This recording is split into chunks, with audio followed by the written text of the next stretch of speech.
Fala pessoal, sejam bem-vindos a mais uma aula e sem mais delongas vamos ir responder a pergunta, né? Para agilizar aqui a explicação, eu já preparei um desenho para a gente conversar agora. Vamos se atentar numa perspectiva mais estrutural. Então vamos olhar de maneira estrutural, microscópica, né? Porque a gente está falando ali da célula e a gente está falando da membrana plasmática dessa célula. Membrana plasmática que é a mesma coisa que a gente chamar de membrana celular, tá certo, pessoal? Então vocês podem encontrar os dois nomes na literatura e eles estão tratando da mesma coisa, da mesma estrutura, tá bom? Então, sem mais delongas, vamos aqui conversar sobre o que compõe essa membrana plasmática, tá bom? Resumidamente, a membrana plasmática vai ser composta de uma bicamada lipídica, tá certo? E também de proteínas. De maneira bem geral seria isso, tá certo? A gente poderia imaginar as proteínas como estruturas, pensar às vezes num panetone, né? Que tem ali as uvas passas incrustadas nele. É uma maneira, o panetone ali como um todo, né? A membrana plasmática, a gente vai incrustando ali o que? As uvas passas nesse panetone, que seriam as nossas proteínas. Então, vamos olhar depois dessa analogia, vamos acrescentar mais um componente aqui na nossa membrana plasmática. Além da bicamada lipídica e das proteínas, a gente também tem, numa quantidade bem inferior, uma porção bem menor, os próprios carboidratos. Tá certo? E agora vamos analisar estrutura por estrutura, tá bom? Vamos olhar primeiro um pouquinho para essa bicamada lipídica. Os lipídios que compõem a membrana plasmática, pessoal, são especialmente três. Especialmente os fosfolipídios, o colesterol e o próprio os esfingolipídios. Esfingolipídios, isso. Certo? E as proteínas são a principal parte da membrana plasmática. Então, se a gente fosse fazer um ranking, né, de quem mais compõe a membrana plasmática, as proteínas ganham, né? Não precisam decorar esse número, é um dado assim, um número que não precisa ser decorado, 55%, mas só para guardar a ideia, quem é que compõe grande parte da membrana plasmática? As próprias proteínas, seguidas pelos lipídios, né? Então, os fosfolipídios, colesterol, esfingolipídios, tá certo? E por último, os carboidratos, que é uma minoriazinha, 3%. Também não precisa decorar o número, mas só para ter uma noção, tá bom? Então aqui, eu diria que esses três, na verdade, para a gente deixar o mais claro, né? São os lipídios de maneira geral, né? Só para não gerar confusão. E os lipídios entre eles, esses três. E quem compõe a bicamada lipídica, por sua vez, é especialmente os fosfolipídios, tá bom?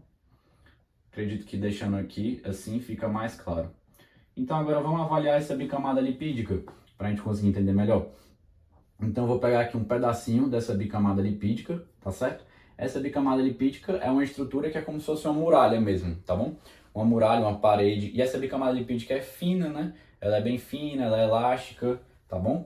E vamos olhar aqui agora para o que compõe ela. Aqui a gente tem os fosfolipídios, né? No caso aqui, duas camadas desses fosfolipídios. Aqui uma camada e aqui outra camada, tá certo? Vamos avaliar a estrutura do fosfolipídio, que pode ser bem útil aqui para a gente compreender mais na frente, para auxiliar na compreensão da função que envolve a membrana plasmática. Então, fosfolipídio, a gente quebra o nome no meio, a gente tem o quê? Essa cabeça aqui é o fosfato, esse círculo, tá certo? E o lipídio corresponde a essas caudazinhas, que são ácidos graxos. Essa cabeça, que é o fosfato, pessoal, é o quê? É uma estrutura que ela é hidrofílica.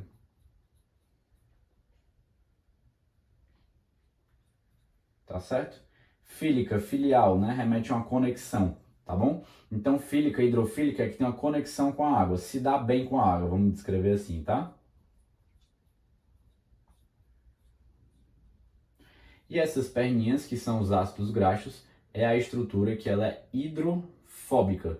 Fóbica de medo, né? Que tem medo, que se afasta. Então essa estrutura se afasta da água. E agora as coisas começam a se clarear. A gente está olhando aqui a membrana plasmática que circunda a célula, né? Como se a célula fosse um castelo, né? Um reino, e a membrana plasmática fosse o quê? Fosse a muralha daquele reino. E a gente tem que entender o quê? Que esse reino está disposto em algum terreno, em algum território. E esse território é o quê? A célula está disposta aonde? Ela está imersa no líquido. Vamos entender isso. O líquido que ela está imersa é o líquido extracelular. E o líquido que está adentro da membrana plasmática, isto é, se a gente imaginasse um reino, o líquido que está dentro da muralha, né, que faz parte ali do reino, seria o líquido intracelular. Tá certo? Só para a gente contextualizar. E é importante a gente entender isso por quê? Porque aí faz sentido essa disposição, essa distribuição dos fosfolipídios que compõem a membrana plasmática.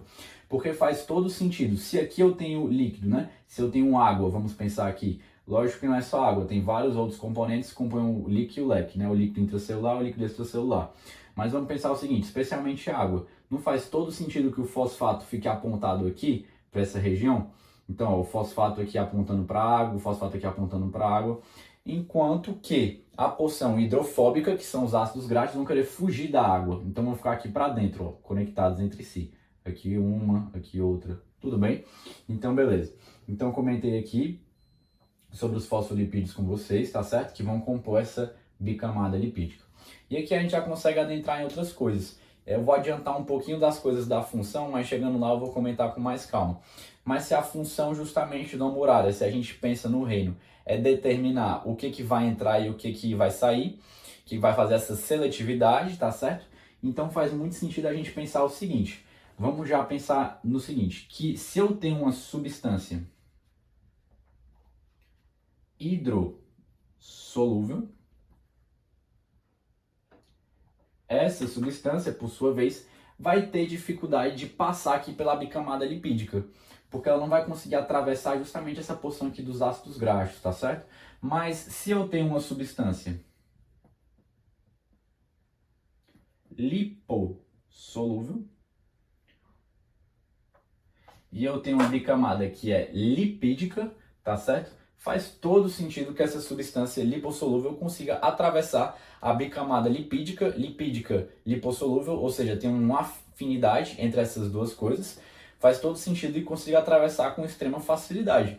Então, substâncias lipossolúveis, né? Já conversando um pouquinho sobre função, para adiantar alguma coisinha. Mas substâncias lipossolúveis, só dar alguns exemplos aqui, né? Como oxigênio, o dióxido de carbono, o álcool, algum fármaco que seja lipossolúvel, vai atravessar com muita facilidade aqui a nossa bicamada lipídica, tá certo? Então, beleza. E as substâncias que não são lipossolúveis, Pedro? As substâncias que são hidrossolúveis. Já já vou chegar nelas e vou comentá-las quando eu falar sobre outras estruturas aqui que compõem a nossa membrana plasmática, tá bom? Então, beleza. Comentei aqui sobre a bicamada lipídica formada pelos fosfolipídios. Falei do fosfolipídio, fosfato e ácidos graxos, ok. E comentei sobre a facilidade das substâncias lipossolúveis atravessar essa bicamada lipídica, porque tem tanta afinidade que a muralha, quem está ali vigiando a muralha deixa passar tranquilamente. A muralha permite passar, assim como um fantasma atravessa uma parede, né? Mas beleza. Dito tudo isso, agora vamos continuar aqui na nossa compreensão sobre a estrutura, os componentes que compõem a nossa membrana plasmática. Então, beleza. Colesterol e fosfolipídios, é importante saber que eles estão ali presentes, mas a atenção especial eu queria dar para os fosfolipídios, por comporem essa bicamada lipídica de maneira tão especial, tá bom? Vamos agora falar um pouquinho sobre as proteínas. Então, as proteínas, pessoal, o que acontece? As proteínas, elas estão ali incrustadas, como eu já falava, como um panetone às uvas passas, né? E vamos entender que as proteínas têm dois principais tipos quando a gente está tratando dos componentes dessa membrana. E quais são os dois principais tipos? São essas aqui, pessoal, que a gente vai chamar, antes de eu dar o nome, vamos entender. Ela atravessa integralmente aqui a membrana plasmática. Então ela vai de uma ponta a outra. Ela atravessa de maneira completa aqui, tá bom? Então ela consegue justamente ser um ponto de contato entre o líquido intracelular e o líquido extracelular. Como é que a gente vai chamar essas proteínas que atravessam integralmente a membrana plasmática? A gente vai chamar de proteínas integrais. Certo? Por sua vez, existem outros tipos de proteínas que não vão atravessar integralmente de maneira completa a minha membrana plasmática. Elas vão atravessar, elas não vão atravessar e vão ficar ali só de maneira periférica, na periferia. Portanto, essas proteínas a gente pode chamar, vocês podem se cruzar na literatura com o nome de proteínas periféricas. Dentro das proteínas integrais, vou colocar aqui o número 1. Dentro das proteínas integrais, vamos entender o seguinte: existem dois tipos principais ali das proteínas integrais, que vai ser importante a gente já identificar desde então, para facilitar o quê? Facilitar o entendimento da função da membrana plasmática, tá bom? Essas proteínas integrais, eu queria dar destaque para as de transporte. Proteínas que têm essa função de transporte. Por quê? Porque a gente vai identificar dois tipos especiais de proteínas que estão relacionadas a essa função de transporte, que eu vou comentar melhor mais para frente, que são as proteínas de canal e as proteínas carreadoras. Transportadoras ou carreadoras são sinônimos, tá bom? Esses são os dois tipos principais de proteínas que vão estar relacionadas com essa função de transporte. E essas proteínas são exemplos de proteínas integrais. Ah, Pedro, as proteínas integrais, elas têm dentre os tipos, né, diferentes tipos de proteínas integrais. Somente as proteínas de canal e as proteínas carreadoras, que são relacionadas ao transporte?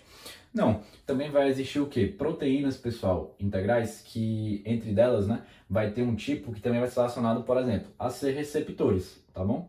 Então, digamos que chega um carteiro lá no nosso reino, que a gente está conversando, e esse reino não tem a muralha.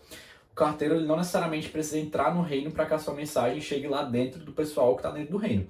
O carteiro pode deixar algum sinal ali na muralha e esse sinal ir perpassando até chegar dentro do reino, tá bom? Então aqui existe essa função das proteínas integrais também relacionadas a ser receptores. Esses receptores, por sua vez, digamos que aqui é uma proteína integral, né? Porque a gente está vendo que está atravessando a membrana. Mas digamos que aqui nesse exemplo aqui, isso aqui seja um receptor. Vai ter uma conexão, aqui a gente está no ambiente externo, externo à muralha, o líquido extracelular, tá certo? E aqui vai ter uma conexão com um sistema que chama segundo mensageiro, por exemplo. Coisa que não precisam se atentar a isso agora, eu estou só exemplificando, tá certo? Decorrer em outras aulas eu vou comentar melhor. Mas beleza, falei sobre o transporte, falei sobre essa questão dos receptores relacionados a esse tipo aqui de proteínas integrais, porque atravessam integralmente a membrana. E agora, se a gente fosse conversar das proteínas periféricas, por exemplo, elas podem ter uma função como de enzimas. Então, digamos que tem reações enzimáticas aqui no líquido extracelular ou no intracelular. O que pode acontecer? Essas periféricas, que estão em contato somente com um dos lados da membrana plasmática, podem exercer a função de catalisar uma reação química, né? Uma função enzimática. Então, só para dar um exemplo aqui também das proteínas periféricas. Então, comentei sobre os lipídios, comentei sobre as proteínas. Vale comentar que as proteínas, geralmente, elas não são puramente proteínas. Elas fazem uma substância não simples, mas uma substância composta. Então, não são proteínas puramente, mas geralmente andam de mão dadas com carboidrato. Então, para fazer uma analogia, o pincel aqui seria uma proteína e o carboidrato aqui está conectado a essa proteína, forma uma substância composta.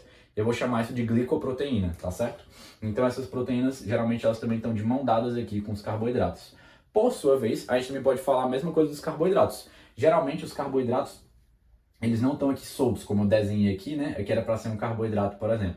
Mas muitos carboidratos estão ligados aqui à proteína. Então, carboidrato e proteína, glicoproteína, tudo bem? Então, aqui os carboidratos que estão conectados, tá certo? Para dar um exemplo aqui.